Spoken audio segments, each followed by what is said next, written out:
Part 1. The Alien Commander's Mistake. The command deck of the warship Eternal Judgment hummed with power. Massive view screens displayed the darkness of space, dotted with distant stars that seemed to mock the small human vessel floating nearby.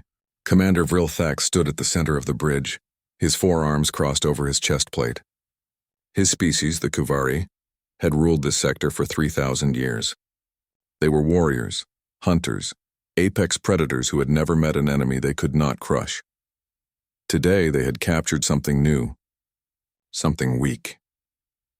3 weeks had passed since the Galactic Coalition made contact with humanity. It had not gone well. The humans had crossed into sacred space, violated ancient borders that every civilized species respected. They claimed ignorance, but ignorance was no excuse. The Coalition Council had decided that humanity needed to be taught their place in the galactic order. 12 species, 10,000 years of peace and order, could not be disrupted by primitive newcomers. The human diplomatic ship had been easy to destroy. Its shields were laughable, its weapons crude. Only one human survived the attack, a female soldier named Ji-won Kim. She was small, barely reaching the chest of the shortest Kuvari guard. Her skin was pale, her frame looked fragile. When the guards dragged her onto the command deck, Vrilthax felt something close to disappointment. This was what Earth sent to represent them? This tiny creature? Ji-won's hands were bound in front of her with energy restraints that glowed blue against her wrists. Her military uniform was torn and stained with blood, though none of it appeared to be hers. Her black hair was pulled back from her face, revealing dark eyes that studied everything around her with an intensity that made some of the bridge crew uncomfortable. Vrilthax descended from his command platform, his massive form towering over the human. He had studied the intelligence reports about Earth, a high-gravity world, surprisingly, but its inhabitants had not evolved the strength that should come from such an environment. They were weak, slow to heal, with thin bones and soft skin. Their technology was centuries behind the Coalition standard. They had only achieved faster-than-light travel 15 years ago, a feat that took most species millennia. Human, Vrilthax said, his voice a deep rumble that the translation device rendered into something the primitive could understand. You are the last of your diplomatic mission. Your ship violated sacred space. Your people have been judged unworthy of contact. You will tell us the location of your military installations, your manufacturing centers, your leadership. Then you will be returned to your world as an example. Ji-won said nothing. She just stared at him with those dark, calculating eyes. Vrilthax felt his irritation grow. Lesser species usually cowered before him. They begged, they pleaded, they offered information freely to save themselves. This human showed no fear. It was probably too stupid to understand the situation. Speak, he commanded, or we will take the information from your mind. The process is painful and will leave you broken. Finally, the human smiled. It was not a pleasant smile. It reminded Vrilthax of the way predators looked before they struck. But that was impossible. This creature was prey, not a predator. You're going to invade Earth, Ji-won said. Her voice was steady, almost casual. You've already sent the fleet. 60 ships arriving in 4 days. You think it will be over quickly. You think we'll surrender when we see how outmatched we are. Vrilthax's eyes narrowed. You are well informed. It changes nothing. Your species will submit or be eliminated. Those are the only options the Council has provided. I see, Ji-won said. She looked around the bridge, studying each guard, each station, each potential threat. Then we have nothing to discuss. You've already decided. Why keep me alive? Because you will witness the fall of your homeworld, Vrilthax said, and you will tell any survivors what happens when primitives challenge the order we have maintained for 10,000 years. He turned away from her, dismissing her as irrelevant. Take her to the holding cells. Disarm her first. The 2 guards stepped forward, reaching for the weapons on Ji-won's belt. A small pistol, a combat knife, a few devices they did not recognize but assumed were primitive tools. Ji-won raised her hand slowly, the restraints still glowing on her wrists. The smile on her face widened. That's your first mistake, she said quietly. The guards did not understand. They removed her pistol, her knife, her equipment belt. One of them checked her boots for hidden weapons, finding nothing. They stepped back satisfied. The human was now completely unarmed, harmless. Vrilthax glanced back at her, curious about her words. What mistake? You think my weapons are things I carry. Ji-won said. You think that because you took my gun and my knife I'm helpless. She took a deep breath and something changed in her posture. The guards noticed too late. Ji-won's hands came together, the energy restraints between them. She pulled hard, muscles in her arms standing out like cables. The restraints were designed to hold species much stronger than humans, rated for 300 kilograms of force. They should have been unbreakable. They shattered. The sound was like breaking glass. Blue energy fragments scattered across the deck as Ji-won's hands came free. Before anyone could react, she moved. The closest guard was twice her size, his exoskeleton harder than steel. Ji-won drove her palm into the joint where his arm connected to his torso, a strike that should have done nothing to a Kavari warrior. The guard's arm broke. Not just broke. The reinforced bone inside shattered like ice, fragments tearing through muscle and nerves. The guard screamed and dropped. The second guard raised his weapon, but Ji-won was already inside his reach. She jumped, her boots hitting the deck and launching her upward with force that seemed impossible for something so small. Her knee connected with the guard's head, and the sound of cracking bone echoed through the suddenly silent bridge. The guard collapsed, his skull fractured, unconscious before he hit the floor. 7 seconds, 2 guards down. Vrilthax stared, his 4 hands reaching for his own weapon. Around the bridge, alarms began to scream. 20 more guards rushed toward the human, energy weapons charging. They could not fire near their commander, but they did not need to.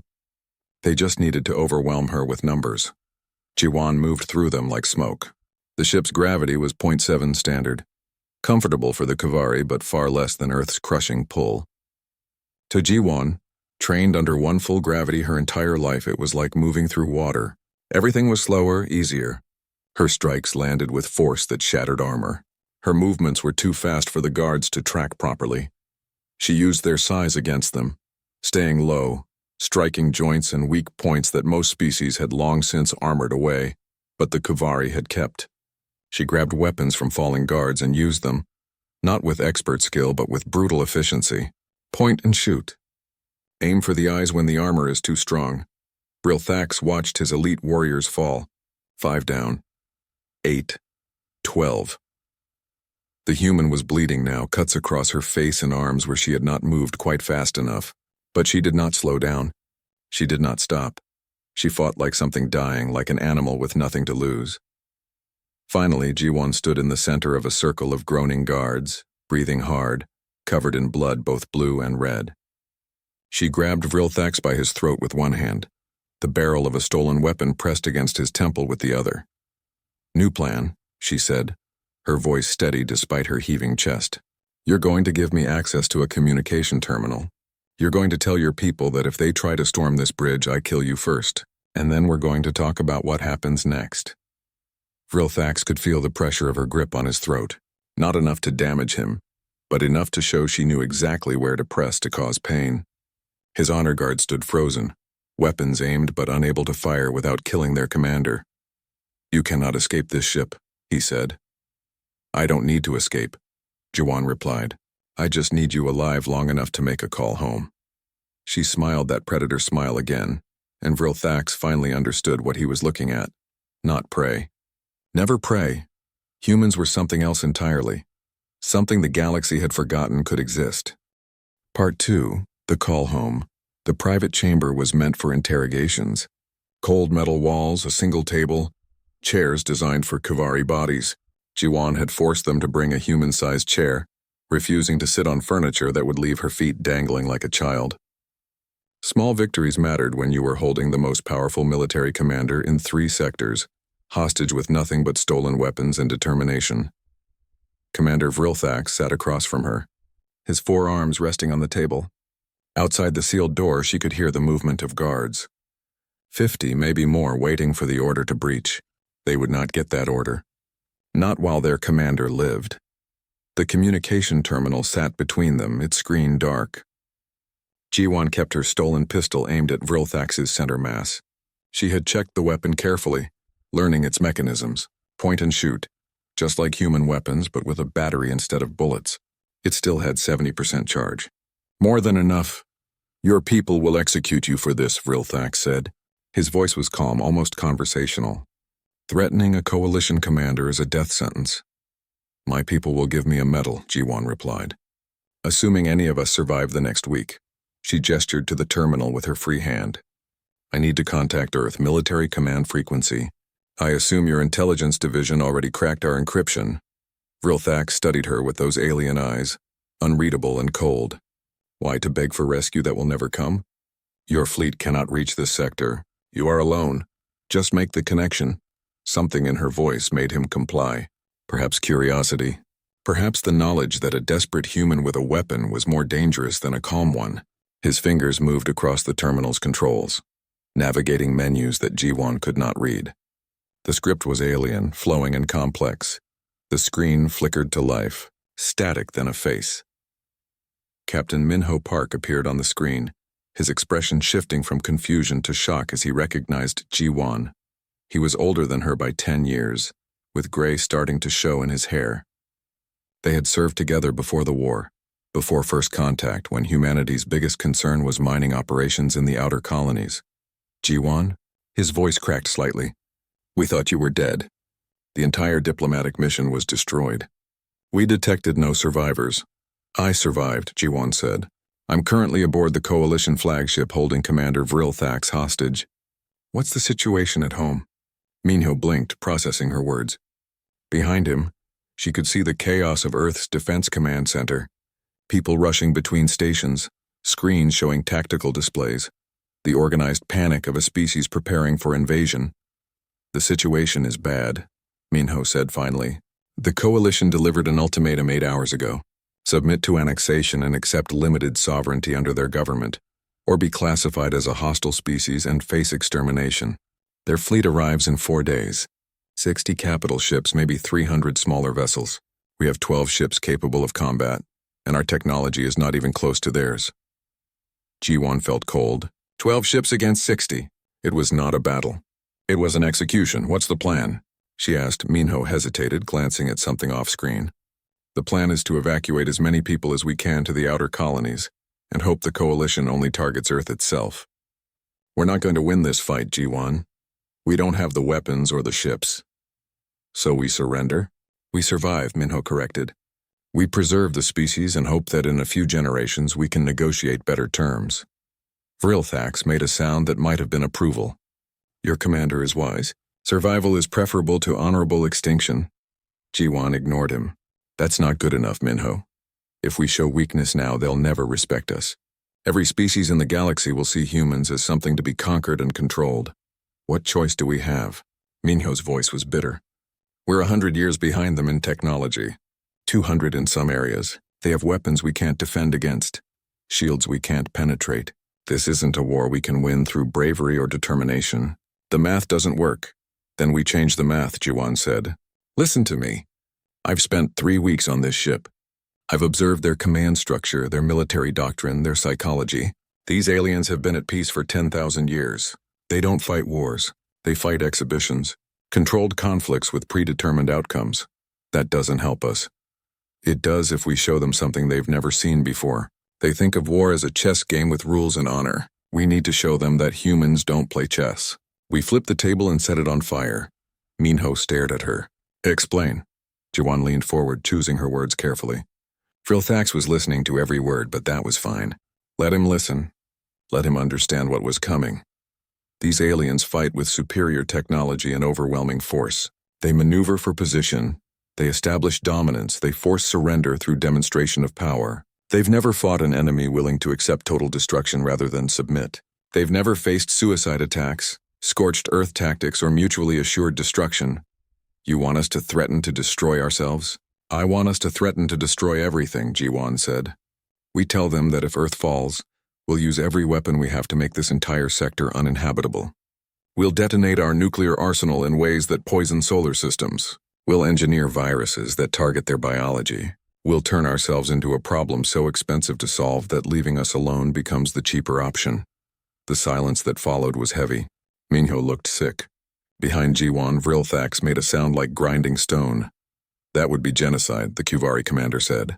You would kill billions of innocents. You're bringing 60 warships to kill billions of my innocents, Ji-won replied without looking at him. The difference is that we're honest about what we're willing to do. Minho closed his eyes. Jiwon, what you're describing is insane. It's evil. It's survival. Look, I'm not saying we actually do it. I'm saying we make them believe we will. Humans have bluffed our way through history. We spent 70 years pointing nuclear missiles at each other and betting that no one would actually push the button.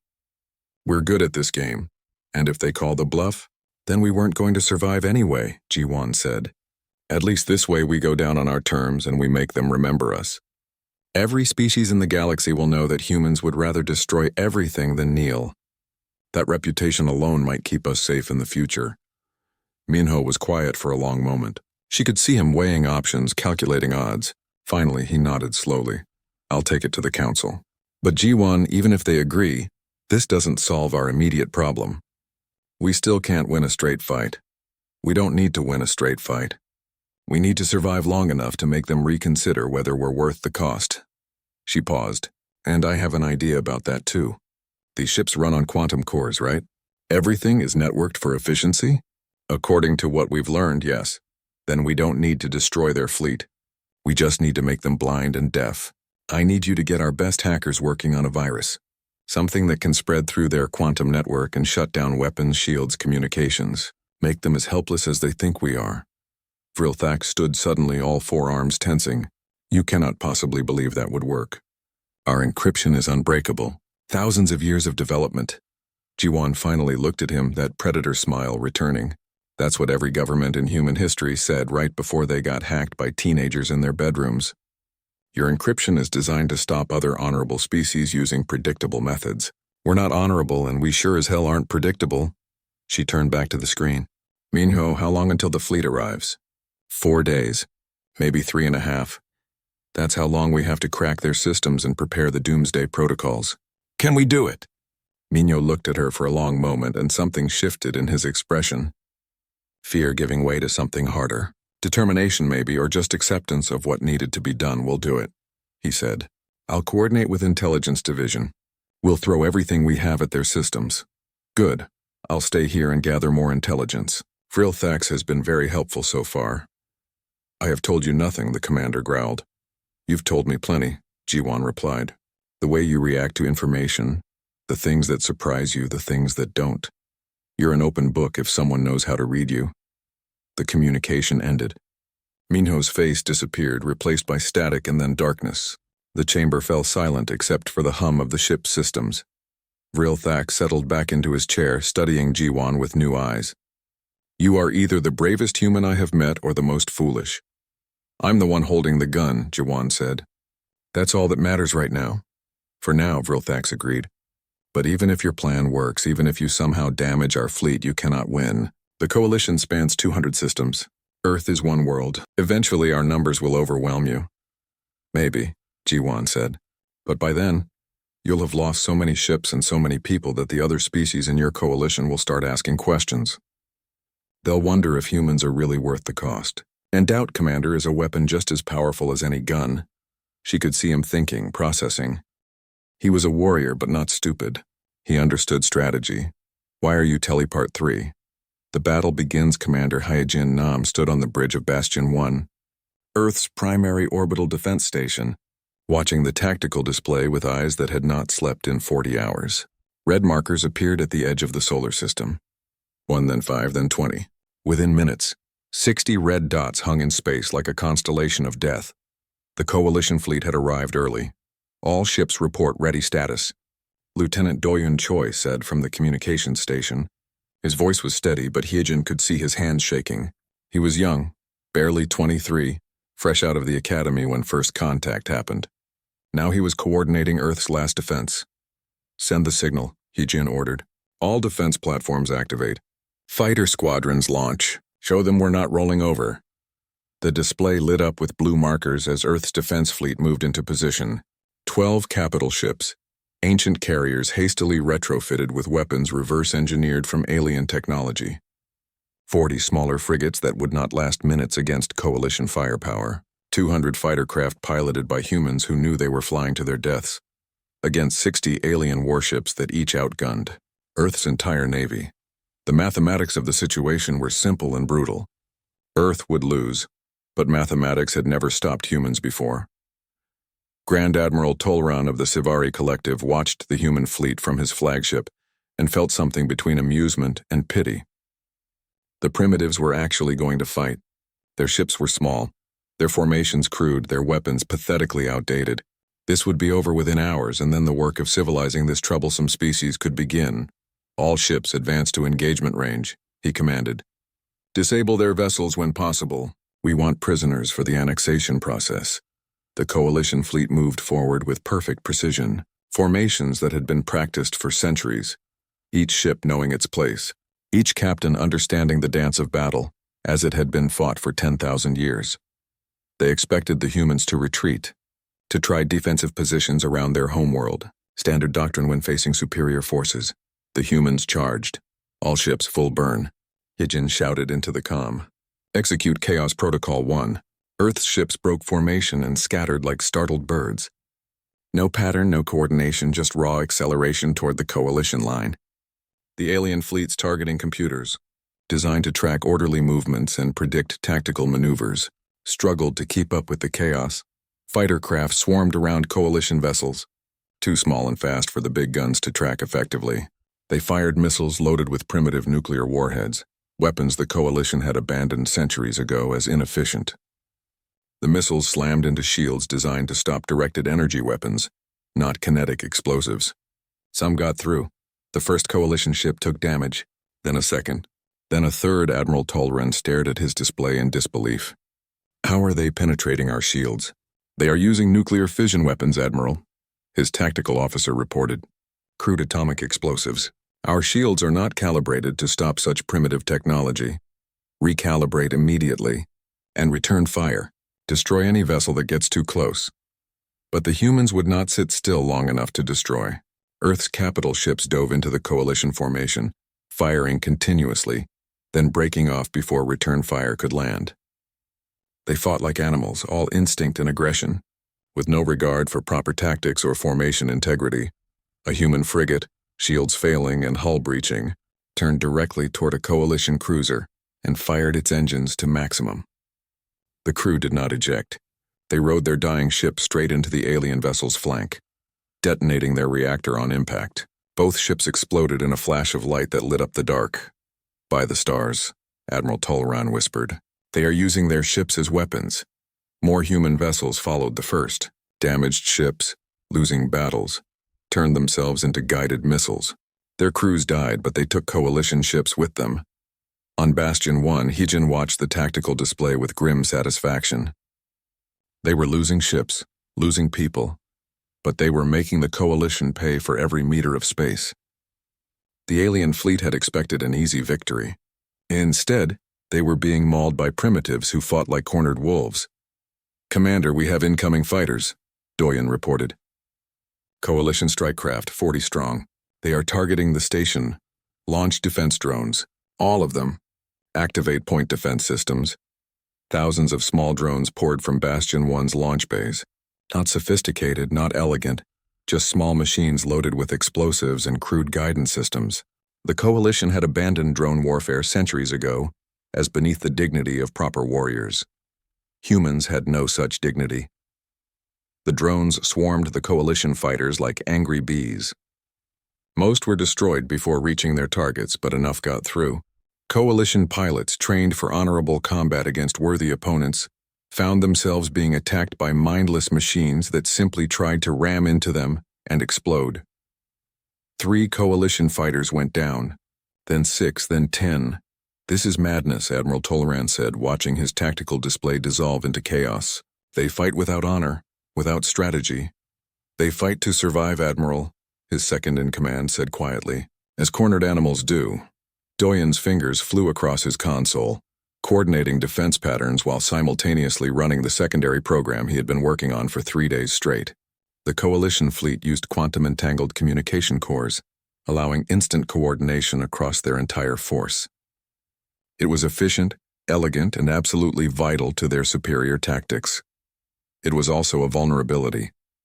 Human hackers had spent 72 hours studying captured coalition technology. They found patterns in the encryption, predictable algorithms that had not been updated in centuries because no one had ever broken them. The Coalition security was perfect against other honorable species using traditional methods. Humans were neither honorable nor traditional. "Commander," Doyen said, his voice tight with concentration, "I have access to their communication protocols. The virus is ready to deploy." Hijin turned from the tactical display, hope and fear warring in her chest. "How certain are you it will work?" 70%. "Maybe 80. We tested it on the captured systems, but the full fleet network might have additional security we have not seen. And if it fails, then we die slightly faster than we would otherwise." Hijin almost smiled. "Deploy it." Doyen's fingers stabbed the final command. A packet of data, smaller than a photograph file, transmitted toward the nearest Coalition ship. It looked like standard communication traffic, a status update or tactical report. The Coalition systems not recognizing it as a threat allowed it through. The virus activated. It did not destroy. Human programmers had been smarter than that. Instead, it replicated, spreading through the quantum network that connected every Coalition ship. It burrowed into targeting systems, navigation computers, shield controls. And then it waited. "Commander, we are receiving reports from multiple Coalition vessels," a Savari officer said on Admiral Tolran's bridge. "Minor system glitches, delays in targeting solutions. Investigate immediately," Tolran ordered. But even as he spoke, warning lights began appearing across his own ship's systems. "Admiral, our shields are fluctuating. Weapons experiencing delayed firing cycles. Navigation shows position errors. What is causing this?" "Unknown, Admiral. It appears to be affecting the entire fleet. The quantum network is compromised." For the first time in his long military career, Grand Admiral Tolran felt something approaching fear. The humans had done something to their ships. Something impossible. On Bastion 1, alarms screamed as Coalition ships began firing in earnest, no longer trying to disable but to destroy. The virus had not completely crippled them, but it had slowed them down, made their perfect coordination stutter and fail. It was enough. "All ships, press the attack," Hijin commanded. "Target their flagship. Make them bleed." Earth's remaining vessels converged on Admiral Tolran's command ship. Missiles, drones, nuclear fire, all directed at the largest and most threatening target. The Coalition flagship's shields held, but they flickered and weakened as the virus interfered with power distribution.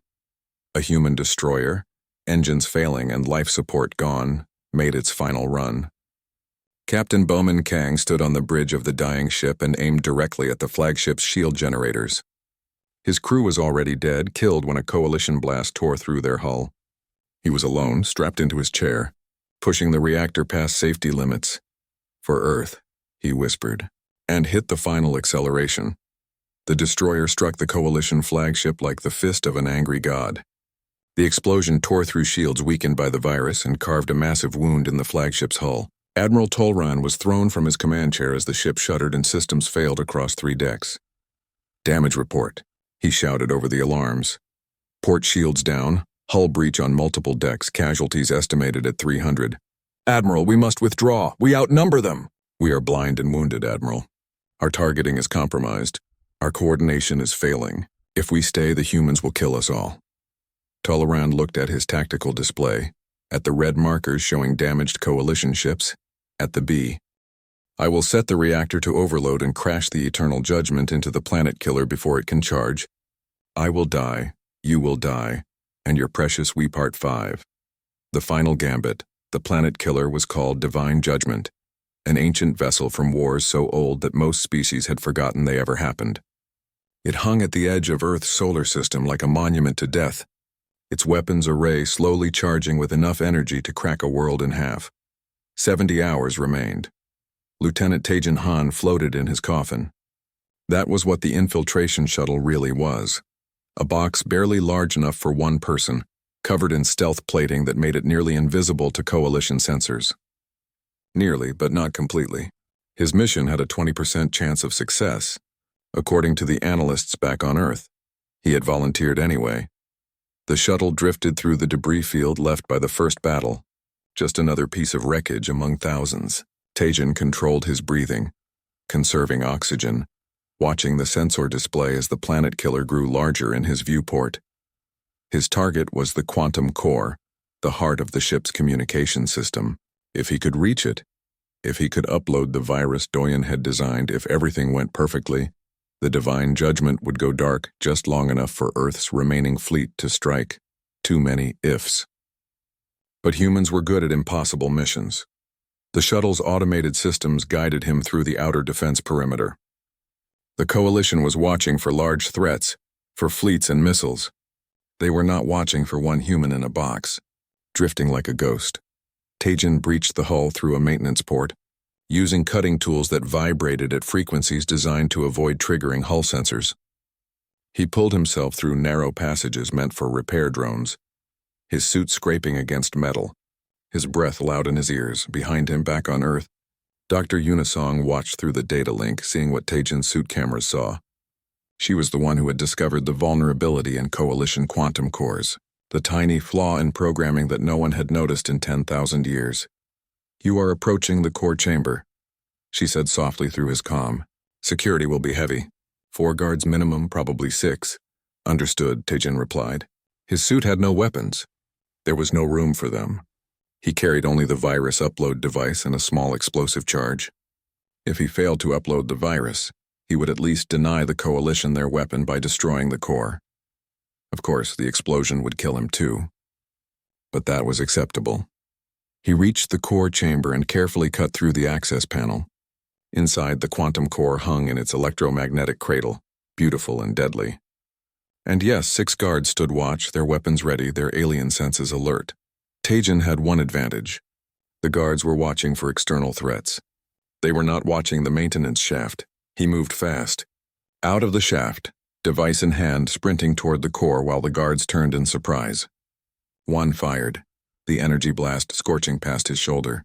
Another raised an alarm, but Tajin was already at the core, slamming the upload device against its surface. The virus transferred in microseconds, burrowing into systems that thought themselves secure. A guard grabbed him, 4 massive hands lifting him off his feet. Tajin felt ribs crack, heard his suit's life support system scream warnings. He reached for the explosive charge on his belt. The virus activated. Every light in the core chamber died. Emergency systems tried to engage but stuttered and failed. The electromagnetic cradle holding the quantum core flickered, and for a moment the device was vulnerable. "Now," Tajin shouted into his comm, broadcasting to anyone listening. "Hit them now!" In orbit around Earth, Commander Hyejin Nam received the signal and did not hesitate. "All ships, attack pattern Omega. Target the planet killer. This is our only chance." Earth's remaining fleet, 9 capital ships and maybe 100 fighters, burned hard toward the divine judgment. They had been hiding in the shadow of Earth's moon, waiting for this exact moment.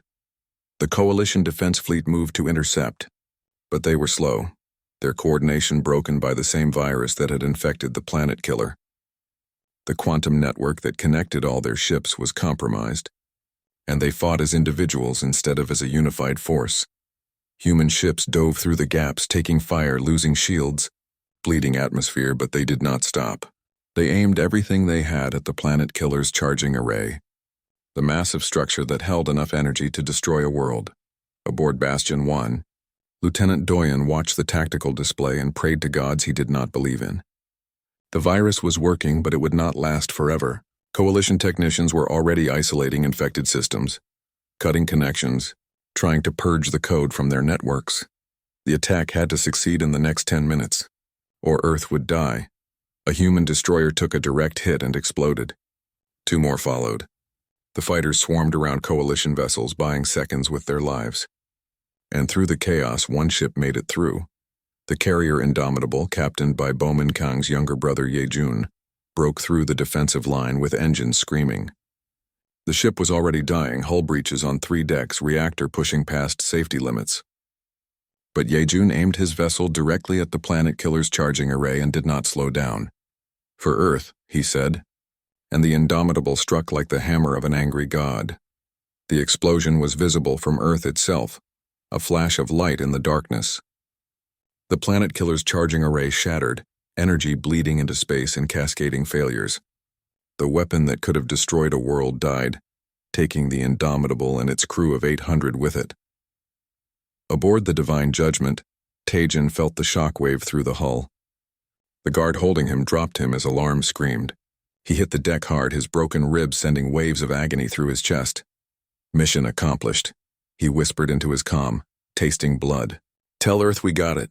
Dr. Unisong's voice came back, thick with emotion. We see it, Tajin. You did it. Now get out of there. But Tajin looked at his suit readings. Life support was failing. His oxygen was almost gone. Even if he could reach his shuttle, he would die before making it back to Earth. Negative, he said. I am staying here. Tell my family I died well. He reached for the explosive charge still on his belt and armed it. If the planet killer could not be fired, at least he could ensure it would never threaten anyone again. The explosion destroyed the quantum core and sent Taijin into darkness. On the eternal judgment, Jiwan watched the reports come in and allowed herself one moment of relief. The planet killer was gone. Earth would survive another day.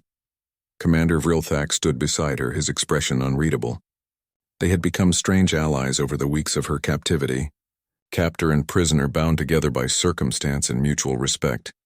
Your people just destroyed a weapon that took 1,000 years to build, he said quietly. The Council will not forgive this. The Council tried to commit genocide, Jiwan replied. I think we are past forgiveness. What happens now? Jiwan turned to him, and for the first time in weeks she let her guard down. Now, I do not know. We have hurt the Coalition badly, but we cannot win a long war. You have too many ships, too many resources. Eventually you will overwhelm us unless you decide we are not worth the cost. Unless you convince your council that humanity is more valuable as a reluctant ally than as a conquered enemy. She paused. You could do that. You have the authority. You have seen what we are capable of. You know we will never submit peacefully. Vrilthax was silent for a long time. Outside the viewport, stars burned cold and distant, unchanging witnesses to the brief violent struggles of mortal beings. I am a warrior, he said finally. I have fought in 12 campaigns, defeated 7 species, brought order to chaos. But I have never fought anyone like humans. You are insane, reckless, willing to destroy everything rather than accept defeat. It goes against every principle of civilized warfare. But, G1 prompted. But I am beginning to understand that civilized warfare is a luxury that only works when both sides accept the same rules. Humans do not accept our rules. You make your own. He turned to face her.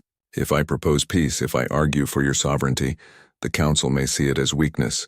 I may be removed from command, possibly executed. And if you do nothing, this war continues until one of us is extinct. Maybe both of us, Vrilthax's 4 hands clenched into fists. You are asking me to risk everything. I am asking you to choose between honor and wisdom, Jiwan said. Your honor demands you crush us for our defiance. But wisdom says that sometimes the smartest thing a warrior can do is know when to stop fighting. On Earth, in the ruins of Sydney, survivors emerged from shelters to see the news broadcasts. The planet killer was destroyed. The Coalition fleet was retreating. They had not won the war, but they had won another day to survive. Captain Minho Park stood in the command center reading casualty reports. 23,000 dead in the latest battle. The Indomitable lost with all hands. Lieutenant Taijin Han confirmed killed in action. The numbers kept growing, each one a person, a family, a future that would never be. Was it worth it? Someone asked. A young analyst, barely out of training, looking at the death toll with horror. Minho looked at Earth turning slowly in the viewport, scarred but unbroken. Ask me again when our grandchildren grow up. Part 4. The Desperate Hours. The Coalition Council met in emergency session aboard the neutral station Accord Prime, far from the battle.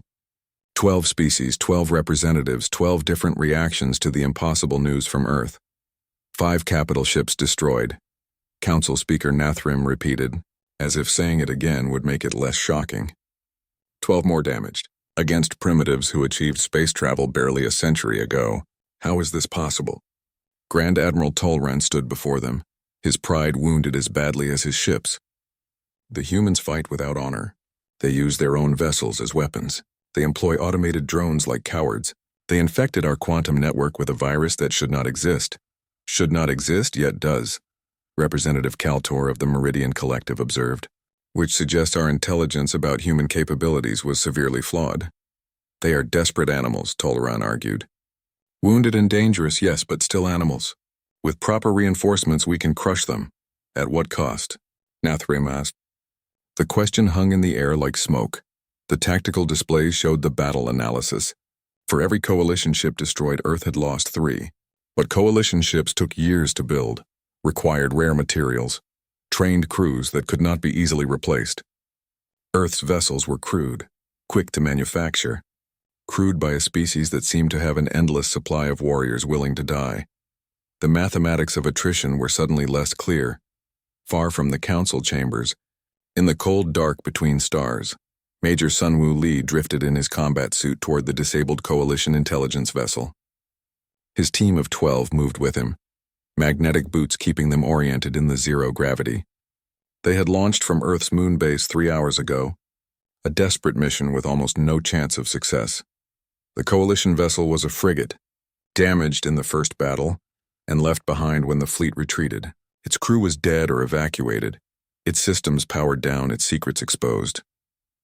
Breaching the hull now, Sunwoo said into his comm, keeping his voice steady despite the adrenaline singing in his veins. His team cut through the outer airlock, old-fashioned plasma torches because human technology was still crude and simple. They pulled themselves through the breach into darkness. Emergency lights flickered weakly, casting strange shadows across walls covered in alien script. The air was thin, freezing, toxic to human lungs. Good thing they had suits, split into teams, Sunwoo ordered. Doyen said the intelligence corps should be near the command deck. We have 20 minutes before Coalition recovery ships arrive. His team moved through the dead vessel like ghosts, searching compartments, downloading data from every terminal they could access. The ship's interior was massive, designed for beings larger than humans.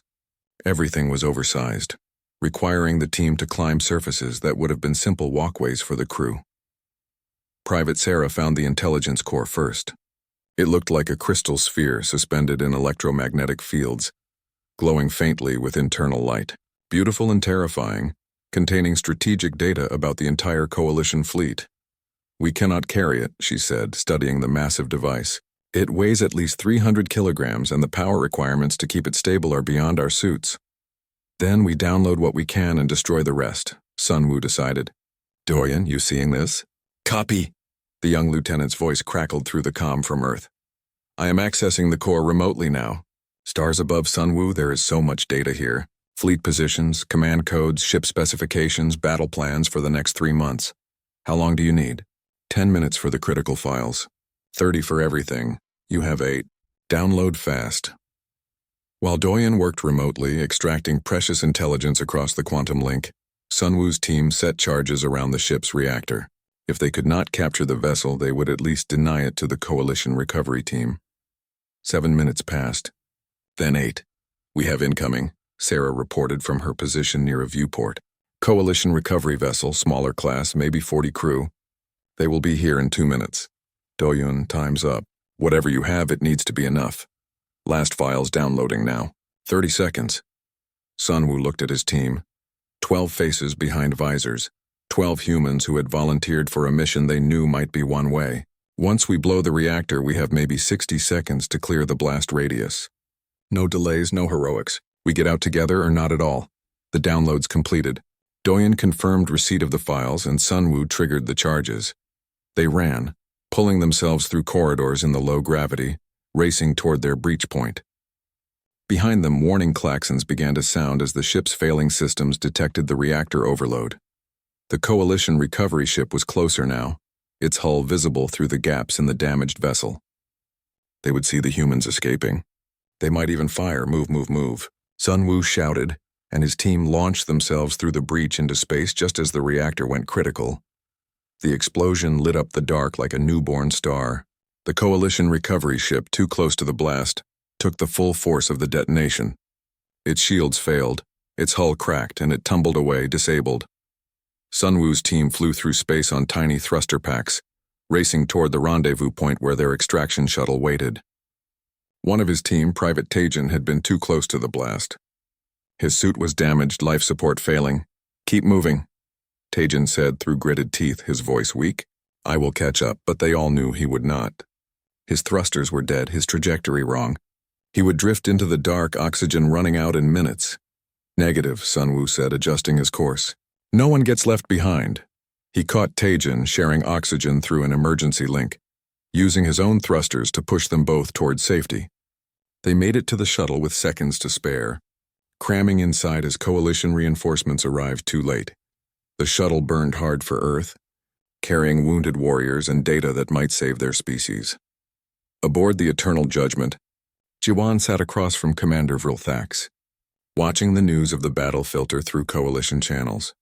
The Kuvari commander looked troubled, his forearms restless, his expression dark. "Your people fought well," he admitted. "Better than they should have been able to." "You keep saying that," G1 replied. "Like there is some universal law that primitives must be weak. But we have been fighting wars since before we had written language. We have been killing each other efficiently for 50,000 years. You think a few millennia of technology makes up for that kind of experience? Experience means nothing against superior force. Tell that to Admiral Tolran's 5 destroyed ships." Vrilthax stood, pacing the small chamber. "The council is meeting now. They will authorize reinforcements. More ships, better preparation. Your first victory will be your last, maybe," Jiwan agreed. "But you know what happened after that battle? Humans across Earth and all our colonies saw the broadcasts. They saw our ships standing against yours. They saw us make you bleed. Do you know what that does to a species that was ready to surrender? It gives them hope.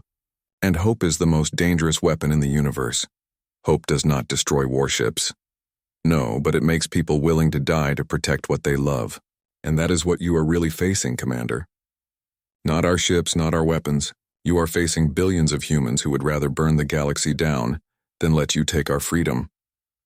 A chime interrupted them. Vrilthax received a message on his personal terminal, reading it quickly. His expression darkened further. "What?" Jiwan asked. "Your people boarded one of our damaged vessels. They extracted intelligence data and destroyed the ship. My superiors are demanding answers for how primitives managed to breach our security and operate our systems." Jiwan smiled. "Because your security is designed to stop aliens who think like you. Honorable, predictable, following established protocols.